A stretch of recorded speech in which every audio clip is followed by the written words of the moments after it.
व्यवहार में यम नियम का पालन करना पड़ेगा, ठीक है। और स्वाध्याय चिंतन भी करना पड़ेगा, मनन निधि ध्यासन करना पड़ेगा। फिर बैठ के एकांत में अभ्यास करेंगे तो फिर मन टिक जाएगा, वो स्थिति बन जाएगी प्रलय वाली। ये प्रलय वाली स्थिति बनेगी तो ही संसार से मन उखड़ेगा, नहीं तो उखड़ना मुश्किल है। और कोई उपाय से टेम्परेरी उखड़ेगा, टेम्परेरी कुछ देर के लिए तो उखड़ जाएगा, थोड़ी देर बाद जैसे ही दुनिया दिखेगी फिर वापस आसक्ति वैसी की वैसी हो जाएगी। तो जब ये प्रलय अवस्था दिमाग में सेट होगी तब जाके इससे अच्छा वैराग्य हो जाएगा, पक्का वैराग्य हो जाएगा कि ये कुछ नहीं टिकने वाला, क्यों किसके पीछे भाग रहे हैं, थोड़े दिनों की बात, थोड़ी देर की बात, कुछ भी टिकने वाला नहीं, सब खत्म हो जाएगा। हम्म। सारे सूक्ष्म कण बन जाएंगे, सत्व रजतम के रूप में कन्वर्ट हो जाएंगे। हाँ, कुछ नहीं बचेगा।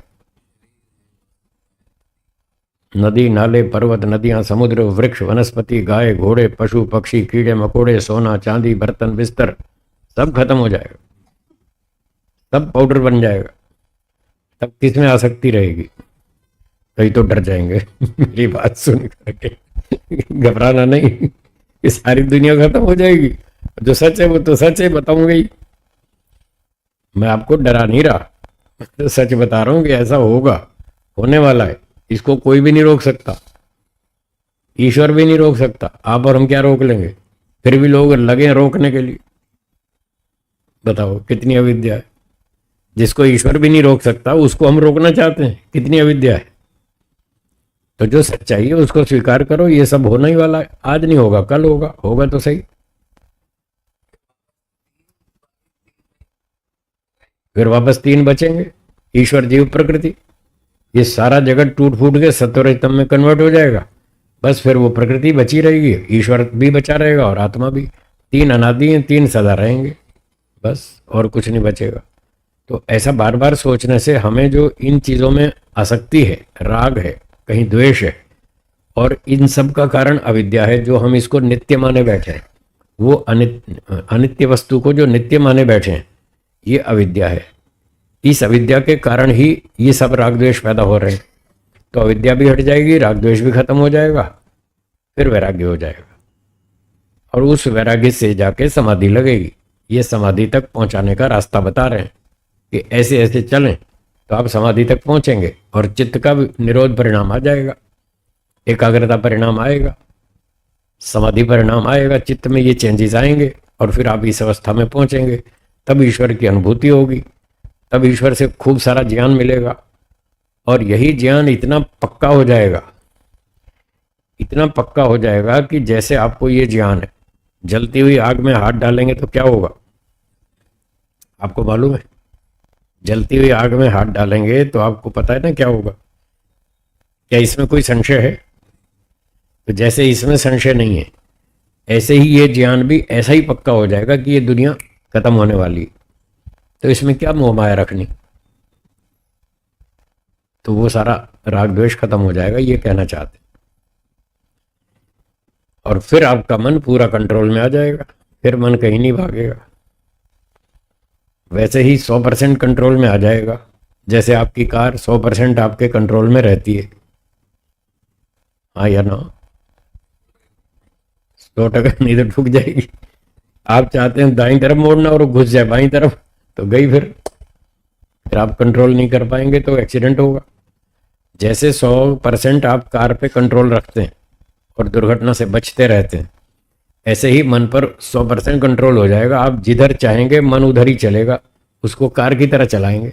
भाई इधर नहीं जाना, इधर चलना, ये नहीं सोचना, ये सोचना। आप ब्रेक लगा देंगे तो नहीं विचार आएगा।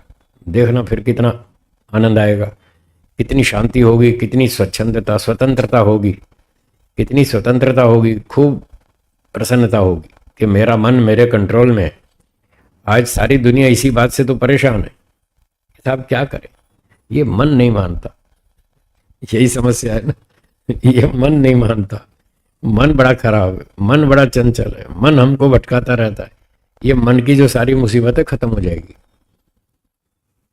फिर पूरा क्लियर दिखेगा। जैसे आप कार को चलाते हैं ऐसे मन को चलाते हैं।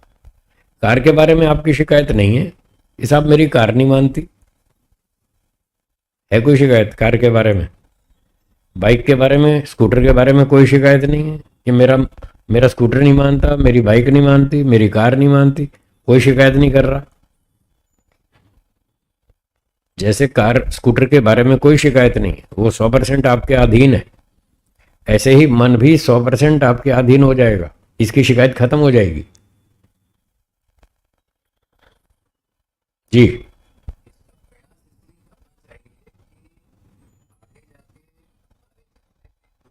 हम्म। हम्म। हम्म। हम्म। तो सावधान कैसे होंगे? इसी सूत्र से होंगे कि ये सब अनित्य है, ये सब अनित्य है, थोड़ी देर बाद छूट जाएगा। चलो प्रलय तो होगी 2 अरब 36 करोड़ साल के बाद, पर ये जीवन तो थोड़े दिनों में खत्म होने वाला है। अगर जीवन खत्म हो गया तो हमारे लिए तो दुनिया खत्म है। ये तो फिर अगले जन्म में आएंगे तब बाद में लाभ उठाएंगे, वो अलग चीज है। पर इस समय तो हमारी जीवन खत्म हुआ तो सारी दुनिया हमारे लिए एक बार तो खत्म हो ही गई। तो दुनिया खत्म होने में अर्थात जीवन समाप्त होने में कितनी देर है? कल की गारंटी है? फिर भी हम समझे बैठे हैं अभी तो 10,000 साल और जिएंगे। अंदर तो मन में यही बैठा अभी तो हम हजारों साल और जिएंगे। जी बोलिए।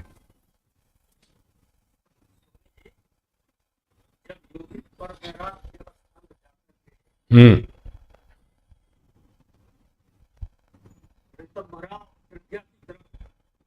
हम्म। हम्म।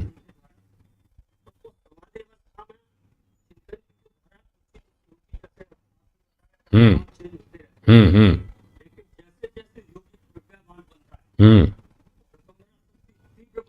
ठीक है।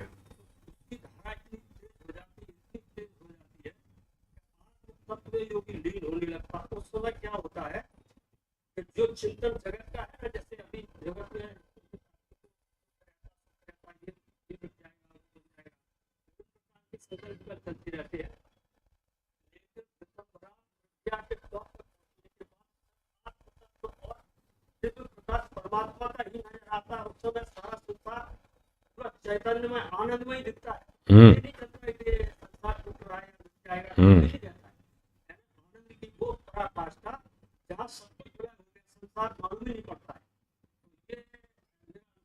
हम्म। हम्म। हम्म।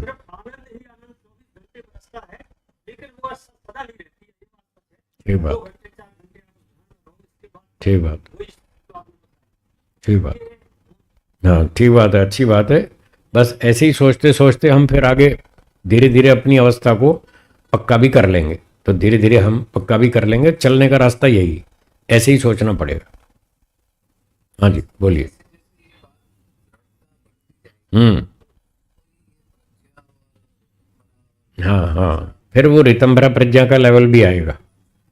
ऋतंभरा प्रज्ञा का मतलब है जो भी आपका डिसीजन होगा वो करेक्ट होगा। हाँ। ऋतम, सत्यम, विभर्ति, सत्य को ही धारण करेगी आपकी बुद्धि, ऐसी ऐसी परफेक्ट हो जाएगी। जो भी झूठ होगा तत्काल उसको बाहर निकालेगी। जैसे आप झाड़ू से कचरा बाहर निकालते हैं, सुबह घर में झाड़ू लगाते हैं, कचरा बाहर फेंकते हैं ना, तो जो भी दिमाग में झूठ आएगा वो व्यक्ति अपनी बुद्धि की झाड़ू से उस झूठ को निकाल देगा। नहीं, ये यहाँ नहीं एंट्री होनी चाहिए, यहाँ सत्य की ही एंट्री होगी, ऐसा बुद्धि का स्तर बन जाएगा। फिर वो व्यक्ति गलतियों से बच जाएगा, गलतियां नहीं करेगा, सही सही चलेगा, हर काम ठीक सोचेगा, ठीक करेगा। तो ऐसा परफेक्ट आदमी मिल जाए तो उससे कितना लाभ उठाना चाहिए। उस पर हम भरोसा कर सकते हैं कि ये सही डिसीजन देगा, ये गलत सलाह नहीं देगा, ये खुद भी ठीक चलता है, हमको भी ठीक सलाह देगा। तो उससे तो कितना लाभ उठा सकते हैं, तो उठाना चाहिए। हाँ जी, आगे चलें। हाँ बोलिए।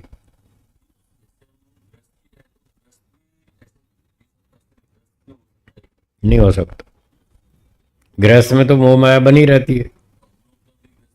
थोड़ा थोड़ा सीखना शुरू करें, धीरे धीरे ऊपर उठेंगे। 8वीं कक्षा में जो विद्यार्थी पढ़ता है उसको सीए की डिग्री आप दिलवा देंगे? मिल जाएगी? नहीं मिलेगी। तो गृहस्थी मतलब आठवीं का स्तर है, और ये योग समाधि है सीए का लेवल। तो 8वीं वाले को सीए की डिग्री नहीं मिलती है ना। 8वीं पास करेंगे, 9वीं पास करेंगे, 10वीं, 11वीं, 12वीं, धीरे धीरे आगे चलते जाएंगे तो सीए की डिग्री मिल जाएगी। 8वीं में बैठे बैठे नहीं मिलेगी, मेहनत करते रहो फिर आगे मिल जाएगी, सबको मिल जाएगी, सबके लिए रास्ता खुला है, जो मेहनत करेगा उसको मिल जाएगी।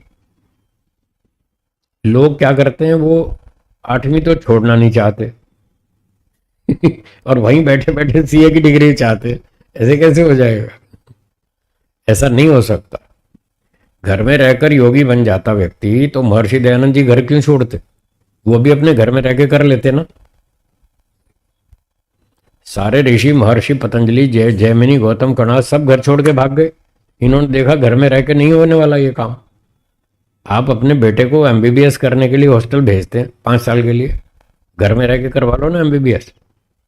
नहीं हो सकती ना। जब घर में रह के एमबीबीएस नहीं हो सकती तो घर में बैठ के समाधि कैसे हो जाएगी? घर में बहुत बाधक होते हैं।